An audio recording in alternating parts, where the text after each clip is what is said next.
ran off as soon as he saw this koala bear. It's mad. It's not though. It's genuinely not. Both of them get my juices flowing. I've spared no expense or time. In that I've spent no money and none of my own time in constructing this incredible board, which has got pretty much the most played 11 from both teams. I actually went for it's the 11 that only started the one game together for Liverpool, and that being the Champions League final, because apparently everyone thinks that team played loads. And I've got for predominantly what would be classed as people would class as the Arsenal team. We're going to go position by position, head to head, decide who was best, and then that will form our ultimate 11 to decide, what's the best of the best amongst Liverpool and Arsenal. We're going to start then with the goalkeepers, and I figure people's Jens Lehmann knowledge might not be great. Oh, I've got some stats, yes. Errol! I'm going to plug the gap. Errol! Man's brought notes. Yeah, I've brought notes. Are you serious? Alisson Becker versus Jens Lehmann. Okay, so in that summer, they splashed out on Jens Lehmann for, I think it was 1.5 mil. That was the fee, and he replaced David Seaman at the time. From where? I didn't look that deep. Deep. You got the figure, but not where he came from. He came from another football team, like probably somewhere. Yeah, now you've said it. Yeah. It was going so well until you Well, thought the first hurdle. But either way, for 1.5 mil, you kind of got to argue that is really good value for money compared to the fact that we bought Alisson for our Champions League winning season, and he cost us upwards of 60 mil. Yeah. So that would have been a point for Jens Lehmann. However, when I went broken down the clean sheets, Alisson got 21 that season and Lehmann only got 15. So there's still quite a golfing class there. So, well, I'm very impressed. Can I simplify this? So am I. Yeah. Alisson's better than Jens Lehmann. there is that, but there's got to be logic to it as well. Yeah, but sometimes in this, not with Jens Lehmann and Alisson though. Like Alisson's just better, like much better. Am I mad? No, I don't think you are. I don't think it's much of a debate, that one. No, there are some arguments in this, but it's not this pound one. for pound, like if you're gonna get win a trophy with a goalkeeper, and you know that goalkeeper, you can spend the rep. Think of where else you could have spent that money for 1.5 in today's money. What's 1.5 mil? It's probably about a 20 million. 42 million. Yeah, 20 odd. It's about 20 odd million. That's a good value for money goalkeeper. If you're going to go on to win something with them at the end of the season as well. Definitely, yeah. That was the. No, you're right on that. Yeah, but... Abigail Woodkin, do you know who Jens Lehmann is? Can I just say, I was born in 2000 and I was 3 when Arsenal had their Invincible season. Yeah. And when Paul sent me the agenda yesterday, I was like, why have you invited me to this? And so I'm going to be the one who just says like, oh yeah, Alisson's 100% better. Well, in that instance, you're spot on. Whether you know. I knew I was right anyway. Yeah. Yeah. One guy won the European Cup. The other guy cost their team the European Cup. Oh, not yet. Yeah, I mean, true. Future Jens Lehmann, because this is technically 2003, 2004 Jens Lehmann. Yeah. But he had a huge brain fart in the 2006 Champions League final. And he also had a brain fart in one of the domestic cups as well. That got them knocked out that season. They got beat by Middlesbrough, I think. They drew in the second leg and lost in the first leg. Okay. So, I think we can unequivocally say Alisson Becker is better than Jens Lehmann. We should have ended the Invincibles as well, shouldn't we? Yeah, we went 2-0 up, I think, at their place. Yeah. We should have ended Okay. Right. Let's go. We're off to a strong start then. We're going to move on. Technically, they lost the first game of the season and the curtain raised it as well. But doesn't count, apparently. Anyway. I did my research. Trent Alexander-Arnold versus Lauren. James? I quite like Lauren, but again, not in the same class as Trent in 2018-19. It's for me, that's not too much of a contest, especially when 18-19 was the quickly taken corner, wasn't it? And it's got to be Trent. I've got nothing to say about Lauren other than he was a right back for Arsenal Football Club. When I think to Arsenal right backs over the years, I initially was writing down, I was going to just pick what I thought was Arsenal's most celebrated players, and I went for Lee Dixon first off the bat, and obviously Bakary Sagna comes years later and stuff, and I'm sure he's held in very high esteem. I think I'm not sure. One of them stickers. back in the day in like secondary school. Yeah. Panini. Yeah, the Panini ones. Yeah. And you had loads of swaps of them. Yeah, there you go. Well, so there's too many Laurens about, so that's what we're doing. That, there we go. Conclusively, Trent Alexander-Arnold. Now, here's a really, I think our first really tasty one. I've got the stats. Ashley Cole, pre-Cashley. It's Ashley Cole.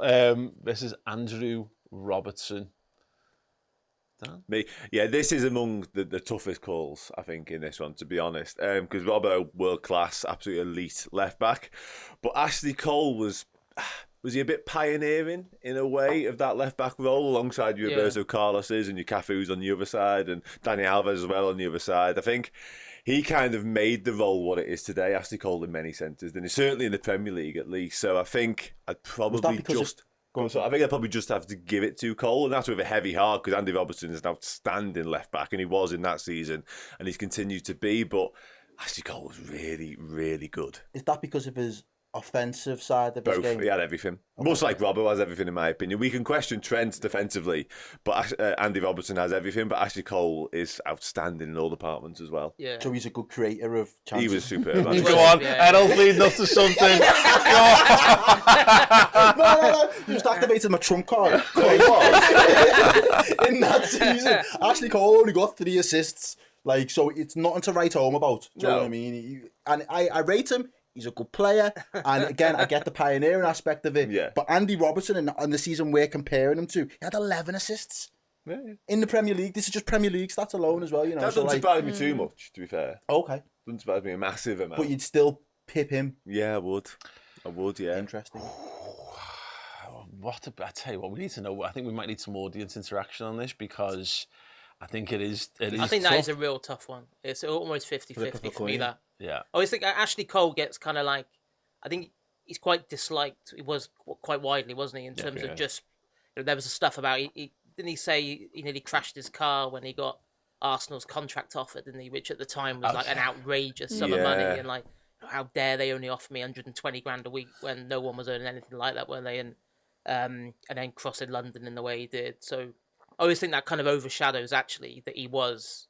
Lots of people don't want to admit it because they don't like him. But was he better for Chelsea than he was for Arsenal? Because I feel like he was. If I'm being completely honest. Yeah. But I think he was probably more of a hit his complete prime. fullback then. Yeah. When I became conscious in life, he was like a Chelsea man and he cheated on Cheryl Cole, and I used to just dance to Fight for This Love, thinking about Ashley Cole. And that was it.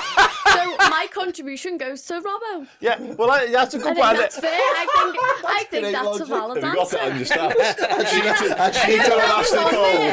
Robbo 0, Ashley Cole 1. I would just say, I wasn't good to necessarily go down the fair. cheat route, but I was going to say that he broke a lot of hearts in his time. He broke Arsenal's heart by moving to Chelsea, and he broke everyone else by marrying Cheryl Cole, who was, And then it, feelings, let's face it, top which tier in the mine. world at the time.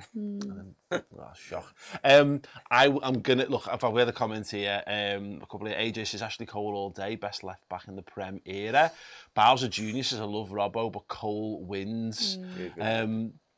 And Yusuf just says, give them Ashley Cole. So, okay, I will give them. I don't think he's it's part of a team that went unbeaten. Yeah. I think That as a season as well. That's got to count player, for something, yeah. just as a player, maybe not necessarily this specific season that we're talking about, or the 2 seasons rather, but as a player, I think Ashley Cole does just edge it. Nostalgia's always tough to unpick in these things. I'll put that out. I should have said that at the start, really. And I think there's a couple of gimmies. I think Ashley Cole's probably known as the best left back in the Premier League era.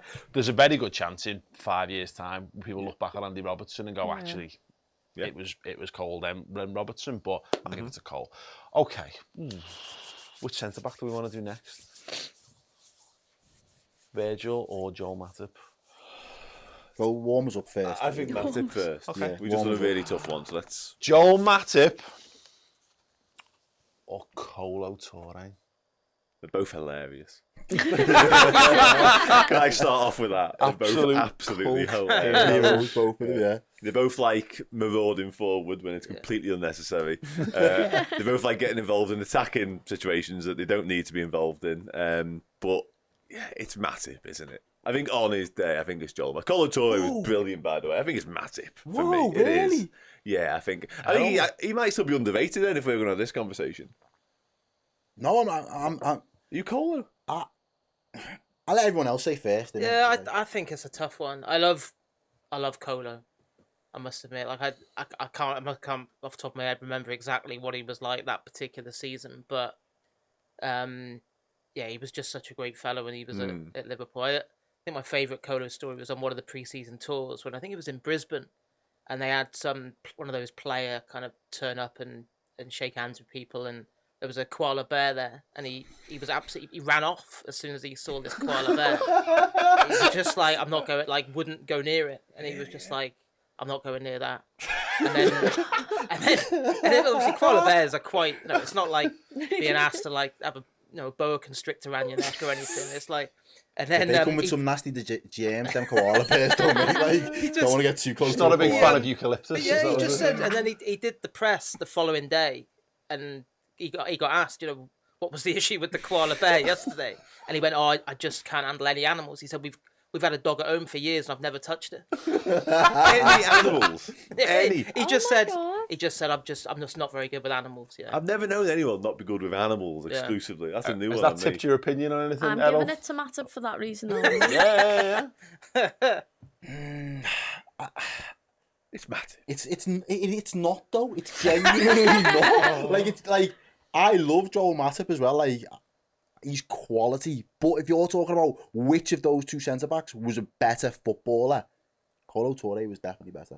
He just was. He was. Wow. Like, he's the one that he was the centre back that I had all day. I was like, all right, we've lost that one. And I'd have even, the only thing that kind of pulls him down was it Suarez against, was it Arsenal where Suarez hit that shot and on it hits him. And then it hits him. Yeah. Like, if he scores that to give the best assist the Premier League's ever seen, it would have been nailed on. But for me, he's still a better footballer than Joel Matip. Had a better song, and that's where it ends. It's Joel Matip. Okay, we might have to do a show of hands to this one. Okay, hands for Joel Matip. Sorry, no, there's no point. Sorry, Errol. I think there's a good point here. I just don't know how we've now combined almost a back five, because I know who's going to get the next one, where an invincible team that doesn't get beat for an entire season only gets one of their representatives. Would you like to know how many goals that Arsenal conceded in the league that season? They did leak quite a few, to be fair. They conceded only conceded 26 goals in 38 games in the league that season. How many did Liverpool concede? Funny you should ask that. Thank you, James. Liverpool conceded 22 goals in the league that season. So it's not a great deal. 4 whole And they goals. didn't lose a game, though. Liverpool lost 1 game. We did, but we drew a shit ton against some We drew 7. Teams. Yeah. Do you know how many they drew? They drew 12. more. 12. We got more. 12. Liverpool got more points, didn't they? Yeah, many more. Liverpool got 7 more points. Yeah. Feels like you're going against your own argument at this point. I know. You're well more. You drew some games. Yeah. Okay. Sorry, Colo. Colo is out. Joel binned Matip is in. Okay. My Arsenal contingent are going to send for me later. Really. Spending too much time with them, mate. Stop and seeing said. Sol Campbell, the most hated man in North London. Or Virgil van Dijk. I think Sol Campbell, James, gets really overlooked when people think about the best centre-halves in the Premier League era. I think weirdly people's minds seem to go as far as Rio Ferdinand and then stop. Like the way, and then people go, Tony Adams gets thrown out there periodically. He was like head and shoulders above everything else in the Premier League at that time when he moved from Spurs to Arsenal. Yeah.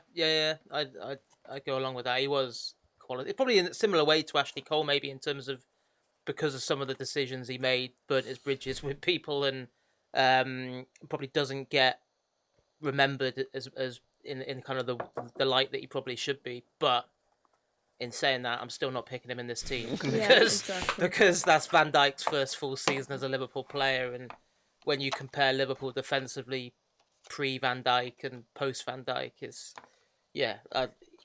for me, probably the most transformative signing for Liverpool in the Premier League era. Anyone else? Do you think that was his best season, by the way, Van Dijk, the first one? Between the year after was his peak.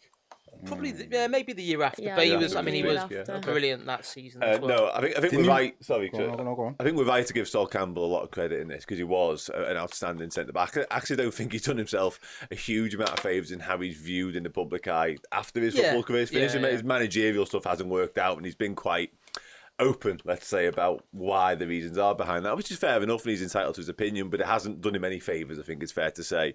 But having said all of that, again, brilliant centre-half, again, always pioneering in his role in the way he played it, because he was outstanding.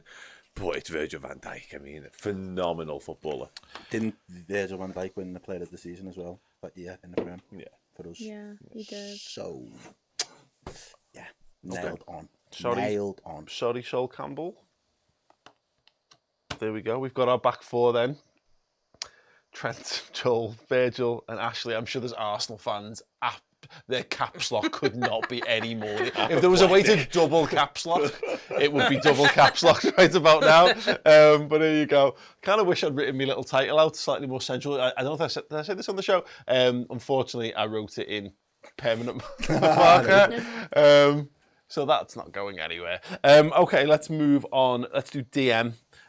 Which means we've got, let's be honest, there's an argument Recency about bias is going to go against Fabinho here, mate. Let's be honest. Fabinho might be in a spot of bother against Patrick Vieira right now, unless we've got a major group of people who remember Patrick Vieira more as Crystal Palace manager than they do as a central midfielder. So I'll come to Abby first. Are you allowed, can you disassociate the fact that Fabinho's been a bit poo this season? No, I really struggle because I've slagged him off loads on Redmen. Like I've called him all kinds, so can't really do that. I mean, I can, but only because I've probably watched them play more. I can't give it to him. Well, think about 18-19. No, I can't give it to He Fab. comes in after Kiev, literally hours. Within hours of settling Cheered back me down. up a bit that we signed him. I did that reaction video from the car in the caravan park. Because I just got off the plane from Kiev, went to the caravan park, and we signed him. He was transformative for that Liverpool team. That's fine.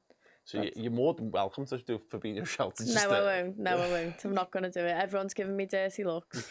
Is that the season where Vieira and Keane have the bust up? Or in the tunnel. But they have it every year, I think. If you want to yeah. The problem is here, everyone, is Fabinho was a brilliant player. Absolutely no two ways about it. Could be a brilliant player again for Liverpool. And in a way, I'm going to say something here that might be a bit controversial. He actually had what it takes as a footballer to sort of break into this similar bracket to what Vieira's in. He's got all the attributes. He was the best DM in the world for a period. So had he have continued on that path this season, you could have a proper conversation about this. However, Patrick Vieira had everything. Yeah. Had absolutely. He's like Gerrard type bracket. But not as good as Gerrard, but this is the sort of bracket we're talking about here. So when it boils down to it, it's Patrick Vieira, unfortunately. Just is, guys. Yeah, one of the greatest midfielders of the entire Premier League era, Vieira, absolutely. If you were trying to make a centre midfielder in a factory, I think you'd probably come up with him in terms of ability and physicality and had absolutely everything. I don't even think that's kind of with Fabinho's recent issues. I don't think even Fabinho 18-19 peak Fabinho doesn't get close to this one, unfortunately. Okie dokie. Okay, I'm going to put Vieira in there. And we've had someone actually make this point, saying when you compare Gilberto Silva to Fabinho, I could have done, but I chose not to. They played a different formation, they did. So it's slightly tough, but Vieira was very capable, very much a DM as well. So we will move on to that question. I did consider Gilberto Silva, but I put Gilberto Silva alongside Gini Wijnaldum. I think recency bias is going to bite us in the arse again, yeah. Okay. Because I feel like we're here now looking, thinking, oh, what are we missing without having a Genie? Yeah, you're right. And that consistency and what he offered us and being readily available at any given moment. I miss him very much. Like, I reckon he's the type of person you could have belled up at like 3 o'clock in the morning and been like, there's a game of Togger, are you up for it? And he'd have been like, yes, you up, Genie? yeah, like, literally. So I feel like because we're pining so badly for a readily available midfielder, I'm in the Genie camp, I'm being honest.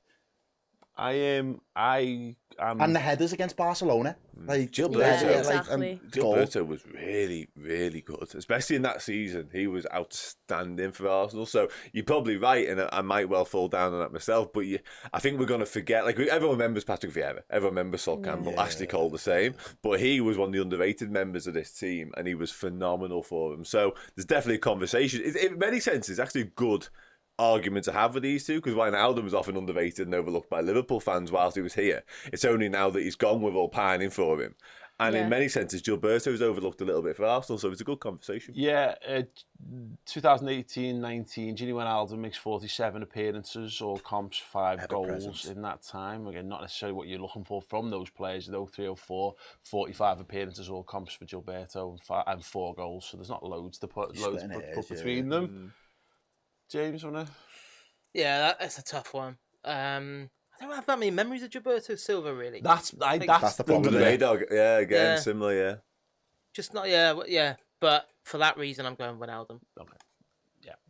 Doesn't take much to twist my arm on that one, I'll be perfectly honest. So I'm going to put Gini in there. And I love, like, Wijnaldum, like, that Champions League run, when you think he played as the false 9 in the Nou Camp, didn't he? Yeah. And then got left out the second leg. Yeah. Furious that he got left out, and then comes on and says, "Right, I'll show you," and then did what he did in the 4-0 against Barca. So I think for that reason alone, in a season, absolutely, huge goals in the Champions League semi-finals. Arsenal's Champions League group that season was piss poor. They only had Inter in there, so they should have gone further than they did. Yeah, we had some big dogs. Okie dokie. It is Jordan Henderson versus the Romford Pele. The Romford Pele, Ray Parlour. Now there's a chance. At one point in my life, I've had both of these phone numbers in my thing. So I've shared a special bond with both of these players at different times of my life. I used to host a show with Ray Parlour back on YouTube back in the day. Good guy. Excellent pint, which he's got over Jordan because I think he's teetotal. I'm not. I mean, someone's probably going to say I've badly overlooked the midfielder, and there's a very good chance that I have. But we've got the Romford Pele. Never has a nickname been so misplaced as the Romford Pele for Ray Parlour. It's wild, and good footballer. Is it like a satire at that point? Like, possibly. I don't think it was at the time. I think it was meant. I think it was pretty sure it was meant. I think he was very highly regarded. Yeah, he was. Yeah, fine footballer. Nothing wrong with Ray Parlour as a footballer. Like, played a massive part in this. He just looked like a shit Steve McManaman. He could run though, couldn't he? Yeah. He just ran. That's all I remember. He just ran forever and ever. He never stopped. But yeah, I mean, it's Jordan Henderson, and I think this comes round against the Jordan Henderson conversation, and we do it now to this day. I'm guilty of it myself, as you say, brilliant captain, brilliant leader. God, we miss him when he's not around. But I and other people never mention his quality. And I think we're all guilty of that. And I think in this season especially, we need to talk about how brilliant he is as a footballer more, and the contribution he makes, the assists he gets, the goals he chips in with, the important ones along the way as well. And I think I almost did it again then, but for me, in terms of quality as a footballer, let alone his leadership, Jordan Henderson wins this battle. Yeah, I'd go along with that. Yeah, I am. Again, both very sound. One of them was the captain, European Cup winning, lifting captain. And the other one was Ray Parlour. For someone with a nickname of Pele as well, he gets apparently no goals and no Overmars assists. gave him the nickname. Did he? Really? Mark over the limit. He's defo taking the piss there though, and he gets no goals, no assists. You're winding him up. Is it like the Scouse Cafu thing? Yeah, like it's got to be. Yeah. Okay, so our team is taking shape. The midfield 3 then of Patrick Vieira, Jordan Henderson, and Jorginho Wijnaldum. Pretty decent. Right, we're getting into the really tasty stuff, and the stuff that's probably going to get us absolutely slaughtered in the comments. Edel sent me a message yesterday. Yeah, it was. I was a little unhappy with our potential pairings for this one. I thought it was unfair, yeah. Now, bear in mind, we have overlooked, I think Freddie Lundberg's one of the players who's been overlooked in this, because Arsenal played more of a 4. Yeah. Arsenal played more before. He scores the winning goal. Yeah. Arsenal played more of a 4-4-2, so it's tough to judge this one in the same way. So it's not quite the even balance. But I've gone with Sadio Mane versus Thierry Henry. Now, Errol didn't want this to be a thing until Errol looked deeper into Thierry Henry's stats. That season. And have you got any more contention? Would you like Thierry Henry? What were the stats? I think he scores 30 goals, 6 in the league. Yeah, 30 goals in the league, 6 assists. And I think he ends up with like nearly 40 odd goals in all competitions or something like that. He had a phenomenal season that season, Thierry Henry. Like, ridiculous. And that was before it was normal as well. Yeah. Those numbers are normal now. For your Harry Kane, your Mo Salahs, he's kind of made it normal. Erling Haaland, it wasn't normal back then to do that sort of thing. Yeah, I love Sadio Mane. I desperately love, and he's up there. And again, he's another one. I think when he retires, James, people will look back on him in that top echelon of Premier League players, particularly because he had a good time at Southampton before joining Liverpool as well. But Thierry Henry is probably the best player ever to play in the Premier League. Yeah, I go along with certainly probably my favourite non-Liverpool Premier League player ever. I think Thierry Henry. Same. Whenever they came to Anfield in that era, it was just ridiculous watching him. When I think I think Jamie Carragher puts him up there, doesn't he, with probably the toughest opponents he's ever had, and because he had Jamie on strings every single season. Right. But it's a rarity, isn't it, to be that quick, but to have the ability to go with it, to actually utilise it and punish defenders that you can get away from, like Thierry Henry did. So Sadio couldn't have been too far behind in terms of he was. goals in all comps that season. Goals in all. Well, he must have got 25 or. Him and Aubameyang and Salah all finished on 22, so they shared the golden boot that season. Yeah. So yeah, all comps. I'm not 100% sure what he finished on, Sadio. Yeah, couldn't have been. Yeah, but Thierry Henry has got to be. Can someone say it should be Sadio so I can grab Errol's leg in Henry-esque style? It should be Sadio. It should be Sadio. Right, sad. Okay, Even well, I'm yes, not saying that. we will give it to Thierry Henry because unreal. And I just special mention to that Sadio goal in the Bernabeu, not the Bernabeu, in Bayern now. In the Incredible that. I was lucky to be there. Phenomenal. Absolutely ridiculous. One of the best aways I've ever had in my entire life. Yeah. Okay, shall we do centre forward or the other side next? The other side, I think. Okay. And this is who I think should have been up against Henry as well, to be fair. Mohamed Salah, Robert Perez. Because this is a no-brainer. Because it's interesting, because I think to your point, in terms of how they're regarded in the side, I think Robert Perez and Sadio Mane are probably held in the same sort of regard, absolutely adored, but very much the other really good player in the team. Yeah. Whereas obviously Salah and Henry are the two absolute stars of those sides. Perez is fantastic. I got to interview him a couple of years ago doing the Pro Evo stuff, and he's a brilliant fella as well. But No. It's a no-brainer. Obviously, it's Mo Salah. I mean, I know absolutely everything about Arsenal Invincibles from the 3 compilations I watched this morning. There's almost no point you chipping in because you know it all anyway. So I know, man's just spot on anyway. Yeah, without a doubt. Have I fixed this ever so slightly? Slightly, yeah. Yes. The Perez involvement in that farcical penalty, which I think was with Henry as well, isn't anything to get him out of any argument against Mohamed Salah, let alone the stats. Yeah. It's just Salah, yeah. Robert Perez, absolutely unbelievable. One of the best wingers in the Premier League, but Mohamed Salah, shit all over him. Beyond, absolutely beyond. Okay, cool. So there we go. Mohamed Salah takes his place. I was going to say, this is an This interesting is the shot best one for me now. Really? Yeah, I love this one. Okay. So, Roberto Firmino, Dennis Bergkamp. Footy purists are always going to go for Bergkamp, aren't they? They're going to salivate over the name. Nostalgia merchants. Yeah. Both of them get my juices flowing, Both them, because they're pure footballers. This is why you didn't wear shorts on this show. I physically couldn't, because we'd have been in major trouble. There's just something about the way both of them play the game I just adore. Like, I love Thiago, and it's a bit off topic, but the way he goes about his business as well, I think Bergkamp and Firmino both fall into that category. Just the grace in which they did it with is just a joy to watch. James? Yeah, really, really difficult, that one. Would you like to know a stat or two? Yeah, yeah. Okay. So, Roberto Firmino in 2018-19 scored 12 and 34 in the Premier League, got 16 goals in 48 appearances in all comps.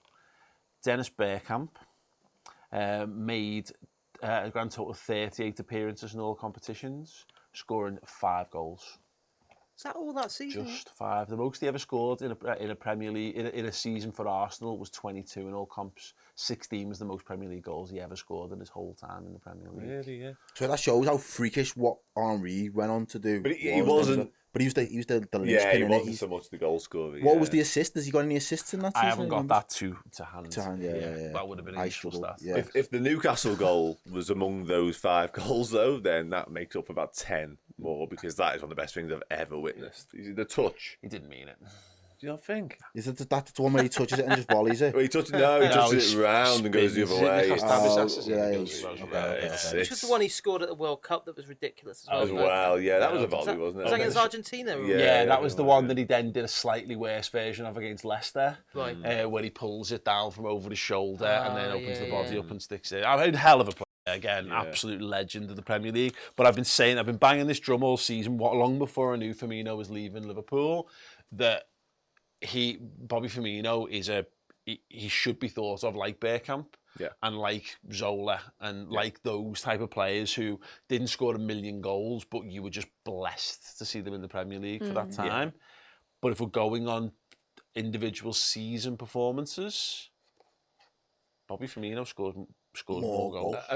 I'm going the way though I'm looking at it now. We've got 10 world-class players on that board. Who is going to be the glue that knits all that together? And I know you're holding up Bobby, but I feel like there's an argument to potentially say that would be Bergkamp's ideal job. Like Bergkamp linking up with Salah and Henry. Does it get much better than that as a front three in football? Does it really? I think it does with Roberto Firmino doing it. Well, genuinely though. Really though? Yeah, honestly, yeah. And the beauty of Firmino is said it with a straight face. Of course he means it. Is he wasn't scared of flying, so he could actually go. So he's got so much more going for him, in my opinion. It's like B.A. Baracus would have been a better member of the A team if he could have gone on the plane. Like Exactly that, yeah. Absolutely. Dennis Bergkamp got 9 assists that season, so just 5 goals and 9 assists. I'll find Bobby Firmino's in a second just to put it into context. But Firmino, again, there's nostalgia, and I'm happy for Bergkamp to be in the team because I adore Dennis Bergkamp from afar. I think he's one of the best. What does the team look like with Bergkamp? Let me have a little. The team would look and feel like this. That's a heavy looking. That is a heavy looking team. I agree, but can we just, for the sake of argument, what about that? Looks How does heavier. that feel? What does that do? What do you think, Abby? Looks heavier. Heavier? Yeah. Yeah. See? Heavier. Errol's not heavier. feeling it. No, I am feeling it, Joe. I mean, like, and the fact that we didn't put yet. To be fair, there's a Brazilian. When there's a Brazilian in the squad there as well, like it does kind of add that extra sauce. Roberto Firmino got 8 assists, so 1 less assist, but he scored goals. 16 More goals. goals. Yeah.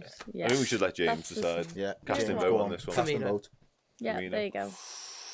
Yeah. What are you saying, Paul? I think it's Bobby Firmino. Okay. And I think Based on time- that, probably if you're comparing the 2 seasons, it's got to be him, isn't it? I think time will be very kind But to our selections on this team. We will. I think you're right, but we've went and we've strayed from the logic because Robbo didn't get in with better numbers than Ashley Cole pound for pound that season, and we shoehorned Bobby in. Is all I'm saying. That's my last point, and I'll close on that statement. Okay, listen, I'm reasonably happy with that. If you've got a debate We or live an in a argument, democracy. It's cool. so Alisson, Trent, Matip, Van Dijk, Cole, Vieira, Henderson, Wijnaldum, Salah, Firmino, Henry. Ridiculous. That team goes invincible and wins Europe in 2003. That team doesn't lose that one game. Yeah. 100%. Yeah, absolutely. Okay, cool. I can get behind that. If you disagree wildly with that, use the comments section underneath. Please feel free. And I'll tell you now, if you're watching this on YouTube in years to come, hopefully just come back to me and say, look, you were right. Bobby Firmino is held up in that regard in years to come, thought of as better than Dennis Bergkamp.